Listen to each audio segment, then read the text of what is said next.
You're heading south of the Mason-Dixon. This is the Week in Review at the Abbeville Institute.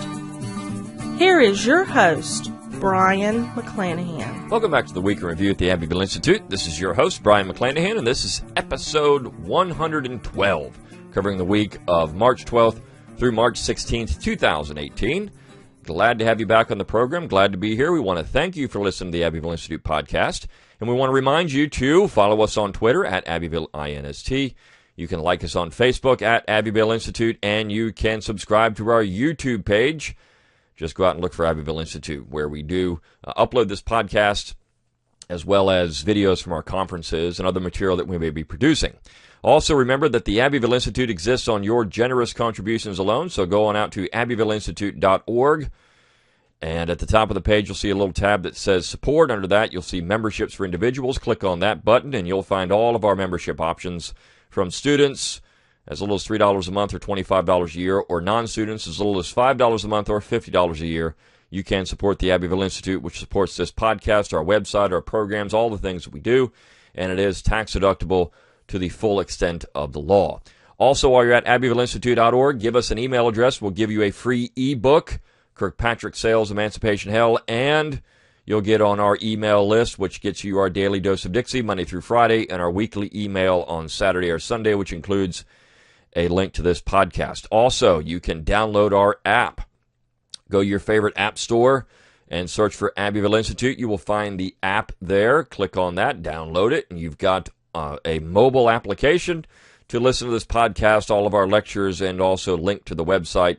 So you don't even have to go to the web anymore. You can just go to the app, and you can get all of our stuff there. Also, you can go to our webpage, abbevilleinstitute.org, and if you go to Shop, and you click on that, it'll take you to a store that has our logo embroidered on a number of items, shirts, fleece, hats.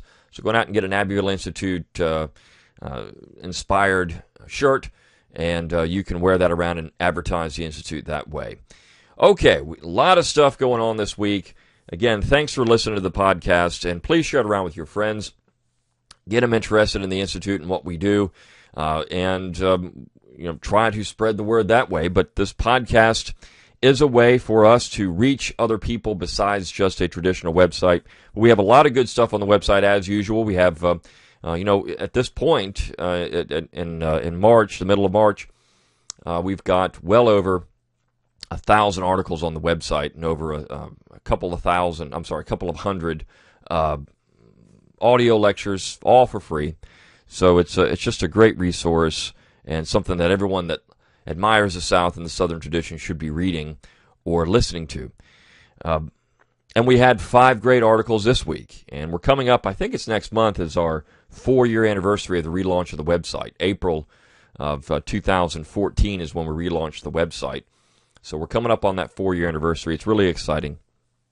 But we had 5 great articles this week, and let's get to it. A couple of articles had to deal with Southern culture. We had one of a review of a book having to deal with opposition to the Lincoln administration, and another one that had some interesting. The other two had some interesting parallels to be drawn between a Southern event or an event in Southern history and kind of a modern situation. So let's start with the Southern culture pieces.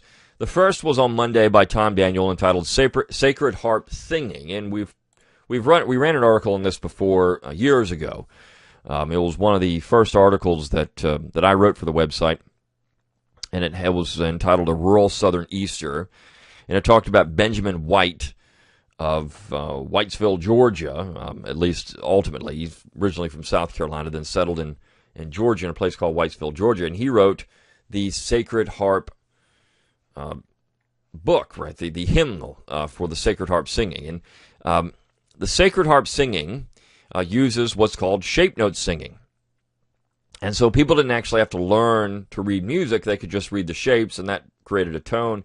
And then, of course, this created an entire singing school. As people were itinerant teachers, they would travel around, and they would go all over the South, and they would teach people at churches on how to sing this music. And what we have to understand, we're doing our entire summer school on music this year in July. what we have to understand is that this was the popular music of the time. And I tell this to my students all the time. When you look at popular music today, the earliest popular music was Christian hymns. People didn't have access to music like they do now. They didn't walk around with devices that could get access to music, millions of songs anytime you wanted. And you didn't have secular music. You had some of it, but most music was still a hymn. And so popular music is what you heard when you went to church.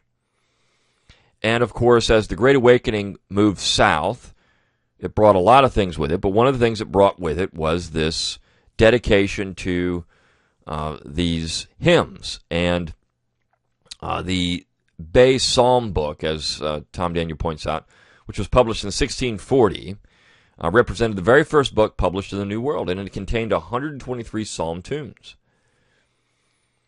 But it didn't have any music. It had lyrics, no music. So they had to create this music. And one of the reasons is because they had to formalize, how these songs, how these hymns would be sung. And so as that happens, as this music is codified and as this comes south, these singing schools would go around the South and teach Southerners how to sing, but Southerners put their own stamp on it. In fact, shape note singing became more Southern than anything else. And so you had the Sacred Harp Songbook, which I just talked about with Benjamin White in the middle of the 19th century. And it created a unique sound in Southern churches. And this was in your Protestant churches primarily. You wouldn't find it in your Orthodox churches, your Congregationalist Protestant churches. And they would sit in a square and divide out by men and women and different tones to their voice, and they would sing these tunes. And they would do it by starting with a sound, do, re, mi, fa, sol, la, ti, do, with the tune in mind. It was Amazing Grace. They would sing that tune, but without the lyrics. They would sing it with do, re, mi, fa, sol, la, ti, do. And then they would add in the lyrics to the hymn.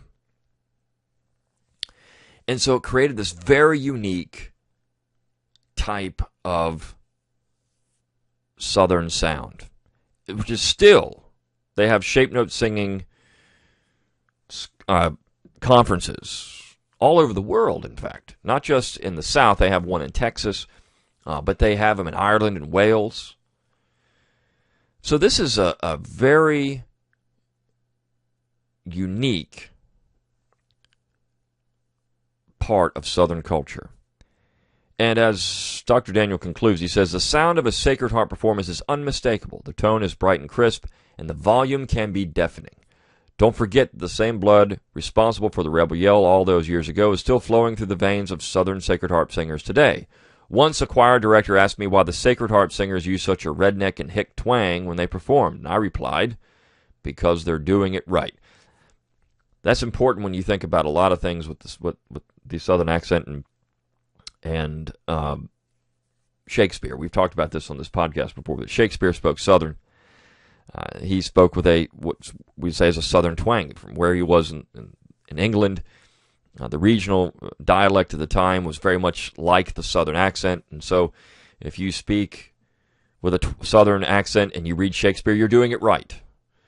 That should be unmistakable. But this is such an interesting part of Southern culture and Southern music. And so we're going to do something on this at the summer school. I hope we're still organizing that, but I hope we'll have something on Sacred Harp singing and shape note singing, because it really is an important part of the Southern experience, Southern cultural experience. And that said, on Wednesday we ran a piece entitled Tom's Comedy Club, which is about, it's a short story written by a man named Frank Clark. Frank Clark, just to give you kind of plug what he does, he works at what's called the Bell Research Center, which is in Georgia, and it's a wonderful collection of materials, secondary, some primary materials, dedicated to Southern history. It's a little library that's been established, and so there's a website for it, bellresearchcenter.com, and they actually have in that library the collection couple of different collections that came from people who would have been, one was an Abbeville Institute scholar, the other was one of Clyde Wilson's, actually his first or second doctoral student. Both of these individuals unfortunately passed away recently, and they left their collections to the Bell Research Center in terms of their books and other materials they had. Lots of great stuff. And so going out to Bell Research Center. But Frank Clark is the co-founder and curator of the Bell Research Center. And he's also a musician. He's going to be at our summer school. And he writes short stories, original songs. And this little piece, Tom's Service Station, the picture we use, or Tom's Comedy Club, the picture we use has got Billy Carter on it. So it's not Tom, but, it had that allure to it, right? And this takes place in 1971, and so right about the time, just before Billy Carter became popular in pop culture with his service station there in Plains, Georgia. But this was where people went to talk. This is where people went to tell stories. They went to the local service station, the little town, and you had the locals there sitting outside, joking and smoking. And that's what it was. You went out and you told stories and you had a good time. It was a community gathering spot. And this is why Billy Carter was so interesting to people outside the South. This is unique. People actually go to the service station and they sit there and they talk. Well, yeah. This is where the local people go. Local men go to talk. And it was to tell stories and jokes. And this little story that he tells is funny. It's about embellishing things, but you had to have a certain protocol. You had to know how to do it, and only certain people could sit certain places, and etc. And I remember in the little town I grew up, there was the mayor owned a gas station in that town, and so you wanted to talk to the mayor, you went to his gas station, to his service station, and that was it. I mean, this was a tradition that you found in a little rural town, little southern towns. In the town I grew up in, it's a state that a lot of people wouldn't consider to be a southern state, but it was for a very long period of time, particularly the southern part of the state. And it had that same kind of tradition to it. And so this is why, Northerners couldn't understand what's going on here with Billy Carter in the 1970s. Why do people go to the service station to go and listen to stories? And, you got Billy Carter and telling these little spinning these tales. And he had his little redneck power, shirts and his redneck power tow truck. This was unique. This was quaint. And so a couple of weeks ago, we ran the piece on Burt Reynolds and how it was popular to be Southern in the 70s. Well, this was part of it. It was the allure. Jimmy Carter won, and this new culture was now in the White House, and Billy Carter was certainly part of that. And that's why I like this little story, because it gets into that, this part of Southern culture that doesn't really exist anymore. Now it's the convenience store. You don't have this local service station in the town where you had people go out and actually pump your gas for you, and the locals sitting around talking about whatever was going on in the town at the time. You just don't have that. These things are disappearing. We don't have conversation like we used to. Now they go to the McDonald's and they sit in the McDonald's and drink coffee in the morning. You might find the locals there doing that, or maybe the Waffle House. But no longer are these things even important anymore? These service station discussions, because that age of conversation is dwindling. We just don't have it. Young people don't really care to converse. They care to be on mobile devices and talking through the internet. And face-to-face conversations just don't happen like they used to. And these little spots where people used to go and talk in the community just doesn't happen. The other thing I like about the Billy Carter picture, they've restored this service station, made it look all spiffy and new. The picture that we used, it looks all run down, falling apart, because that's what it was. I mean, it was just this little local hole in the wall where Billy Carter held court. And these type of things, this part of Southern culture is gone. But as Frank Clark points out in the 1970s, it was still alive and well. Still alive and well in the South. Maybe one of these traditions will come back one day. Who knows? Maybe one day people will wake up and say, we're tired of speaking on the internet all the time to people. Let's go talk face to face. Let's go bring back the era of conversation. Because it was a vital part, not just in the South, all over the world. It was a vital part of the exchange of ideas, and the exchange of ideas on things maybe you didn't agree with, maybe you didn't like, but it was civil. The conversation was civil. And it was funny. This is where Southerners learned to spin tales and tell jokes. The best talk we had at the last conference was by Ben Jones, and it was simply he was simply spinning tales. It was like you're at Ben Jones' service station. You're at Cooters, and there he was up there spinning tales, singing songs. It was great. It was a throwback to this period when people used to sit around and just listen to the stories of that town, like Frank Clark's story. And so maybe one day that will come back. Maybe that part of Southern culture will come back. Southern culture is so rich in these different type of things. And as we talk about political decentralization, as one of the things that the Institute has hung its hat on, you can't have that without having a culture to decentralize. If you have a Plains, Georgia service station or in Blue Springs, Alabama service station, you've got a real local culture. You've got something to preserve. You have that. Now you have convenience stores that oftentimes are owned by people that aren't even from the South, aren't even from the United States originally. You're not going to have a comedy club there. You're not going to have the locals sitting around shooting the breeze and telling jokes. It's not going to happen. Those things are over.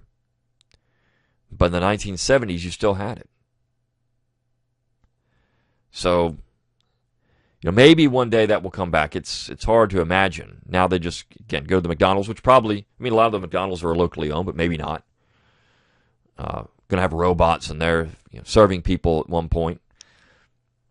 So who knows? You got robot burger flippers and kiosks that you go and order. I went to McDonald's on the way back from stopped in to get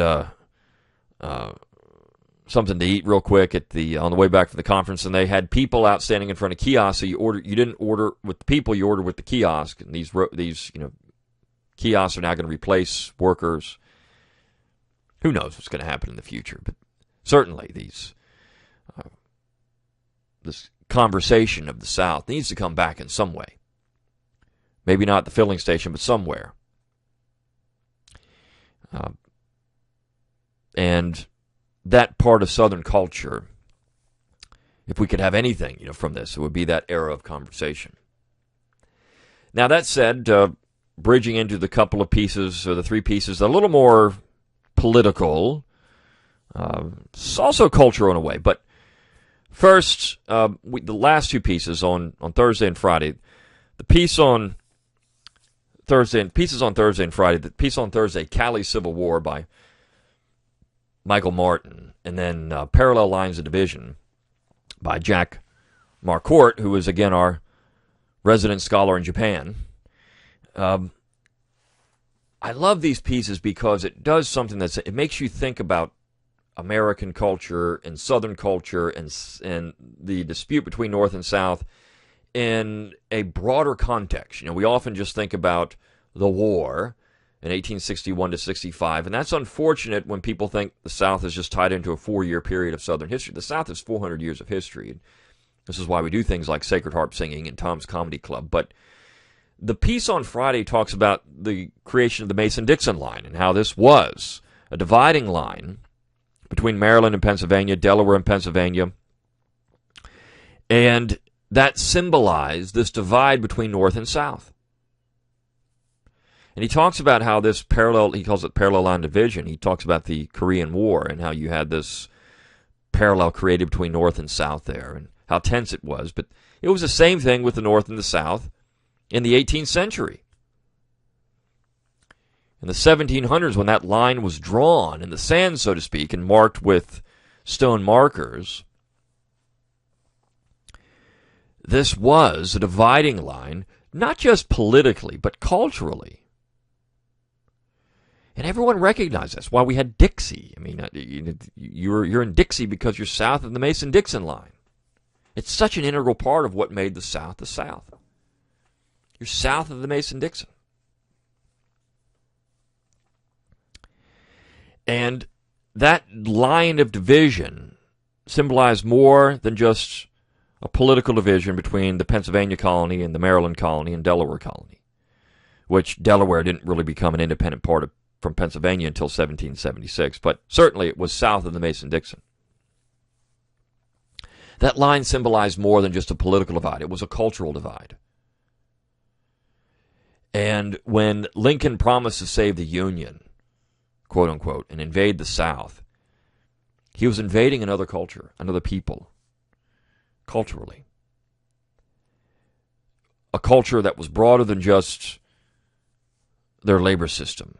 A culture that produced things like Sacred Harp singing, very Southern stamp on it, or Tom's Comedy Club. It was a different culture. And so that tension, North and South, exploded into war. A tension that had been building for years. And so that example and he wraps up talking about the current mess in Korea. But how that culture is under attack.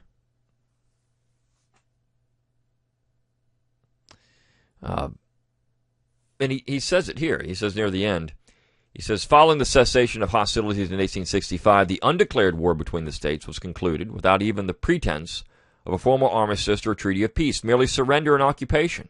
While peace and the Union had both been restored, animosity still lingered for many years on both sides of the Mason-Dixon line following the 12 years of the South's federal occupation. Finally, however, a growing sense of reconciliation began to develop throughout America, a feeling that continued well into the 20th century. Unfortunately, such amity began to change a few decades ago, when some civil rights groups in the South started agitating for the removal of the Confederate battle flag from public display, including the state flags of Georgia and Mississippi, the first falling prey to political correctness, the latter still proudly waving on high. Since then, what began simply as a limited anti-Confederate flag movement has gained nationwide momentum and has now been transformed into a thunderous, generally anti-Southern outcry centered on not only the Confederate flag, but all of the Confederacy's leaders and citizens, slaveholder or not. Such protests now also attack all the Confederacy's many memorials and monuments, wherever they may be located, north or south, and much of the South's history, culture, and heritage as well. Moreover, the senseless rage has even been expanded to cover anyone who, in any period, was ever connected with slavery in any manner, including many of the nation's founding fathers. Thus, yesterday's call for the erasure of the Confederate flag has progressed into such cries today that the figures of President Jefferson, Davis, Generals Robert Lee, and Thomas Jackson be blasted from the face of Stone Mountain in Georgia, and will perhaps even become tomorrow's demands for the images of Presidents George Washington and Thomas Jefferson to be pried from the places of honor atop Mount Rushmore in South Dakota. And we've seen this, right? And of course, a couple of years ago we did a conference on this, and we talked about how even Christian symbols could be erased. There's calls for taking down of crucifixes at convents and other things. I mean, the purge is going to be bigger than just Confederate symbols. Without question, this is a cultural attack. Tom's Comedy Club, Sacred Harp singing. It's bigger than just an attack on a few dead slaveholders. It's an attack on culture, a culture that the North didn't understand, which is why Billy Carter was so quaint. Oh, this is so unique. They didn't understand it. And because they don't understand it, because they don't like it, they want it gone. Now, maybe some of the things will survive. People still like Southern cooking and Southern music. These things are vanilla. And those things, will still somehow exist in a way. But as the Irish, as long as we can write the songs, you can make the laws. And so the songs are important. And the literature is important, which is why we're doing some of these things so much now. Because they preserve something bigger than that. They have to be there to preserve a culture. I just read an article in the New York Times from a black writer who talks about how there aren't enough children's stories with black figures in them, and that she's tired of reading about Harriet Tubman or Martin Luther King, and that all the literature for children, that's all they focus on. They don't focus on just everyday activities of black Americans. And she wrote a little children's book about going to church and how long it takes to prepare to go to church. It's a little comedy, funny. And she's certainly not, she's an activist, and a modern activist, and I'll just leave it at that. But she is pointing out something that I think is very important when it comes to culture. Southern literature is rich in this stuff. The everyday activities of black Southerners. It's rich in it. Has been. It's not just about some political. This is why, because Northerners wrote these stories. This is all they can think of.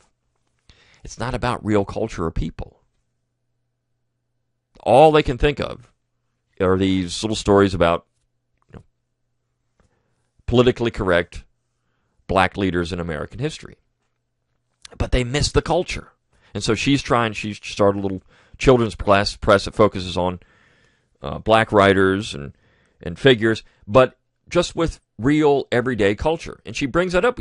These people they have things that are going on. They don't want to read about just these activists all the time. They want to read about real culture. Going to church on Sunday. The South has been doing that for years. Southern writers have been doing that for years. Now, for white and black Southerners, it's not just, but it's a maintenance of culture. It's Faulkner, Bill Harp, Thomas Nelson Page, who's now out of fashion, Flannery O'Connor. But they wrote about real things going on in the South and real people, Southerners, white and black. And so this has been there. I think that's the tragedy of not having Southern literature be so prominent. All you get is maybe a little bit of Faulkner and maybe a Flannery O'Connor story, but you're not going to get a lot of the other stuff that's really good because it does focus on the Southern people in their entirety. And so you have things like this. People, well, there's nothing out there like this. Well, there is. You just have to go back and read some earlier Southern literature. And, of course, that was the experience of white and black Southerners in a different time. But still, it's about real people. Now, the piece on Thursday, Callie's Civil War, again, draws some parallels between an event that happened in 1970 to where Lieutenant William Calley of Florida took part in this, the My Lai Massacre, and Sherman's March to the Sea.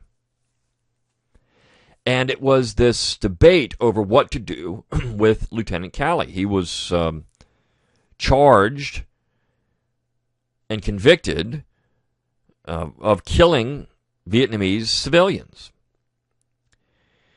And Michael Martin does a great job talking about what Jimmy Carter, his responses, George Wallace, and others in the South, because Calley was a Southerner. There were popular songs written about this. We actually have one in the piece. But Calley brought up an interesting point of all this. And it gets into, if we can celebrate William Tecumseh Sherman, why are we persecuting Lieutenant Calley? And he said this. This is what Calley said in his own words. Quote, "I say this.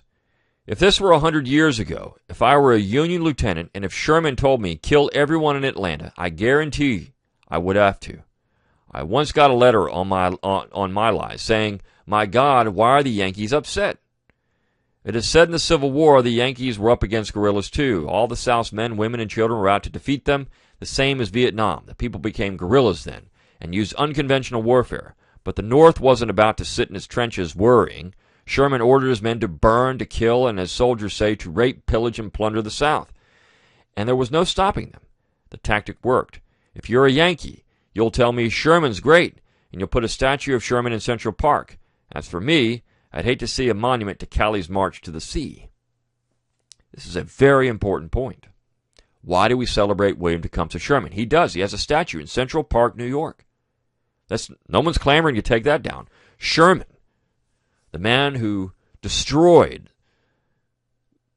Atlanta, marched to the sea in Savannah, destroyed everything in his path, and marched north to Columbia, South Carolina, and burned that.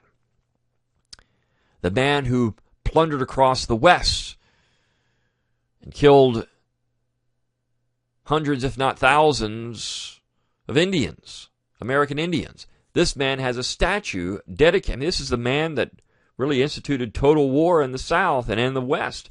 But he has a statue in Central Park, New York. Is anybody clamoring to take that statue down? Sherman talked about how the South, as a race of people, needed to be exterminated. How Indians were expendable. But yet, his statue still proudly sits in Central Park, New York, with no one going there and stomping on it, spitting on it, spray painting it with racist, or clamoring to take it down. And Callie was bringing up a very important point. Why are Yankees so upset? And so Callie, as you know, he talks about, how can the South support this? How can the South support this guy after that? And he says the answer is that the South is and always has been the spirit of America. Southerners in general are intensely patriotic people. In Cali, they saw not a scapegoat, but a reflection of themselves. A good old boy torn apart by the ravages of war.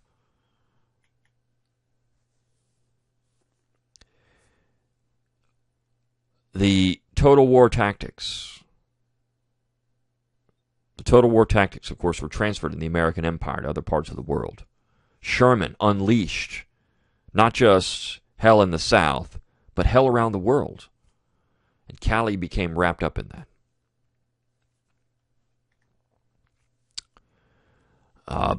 And Southerners saw in the Vietnam War a reflection of themselves. We, quote-unquote, lost the Vietnam War. The Southerners were the only people that had ever been defeated in war, completely annihilated in the United States. So by losing the Vietnam War, that was coming home to other people, but they sympathized with Callie.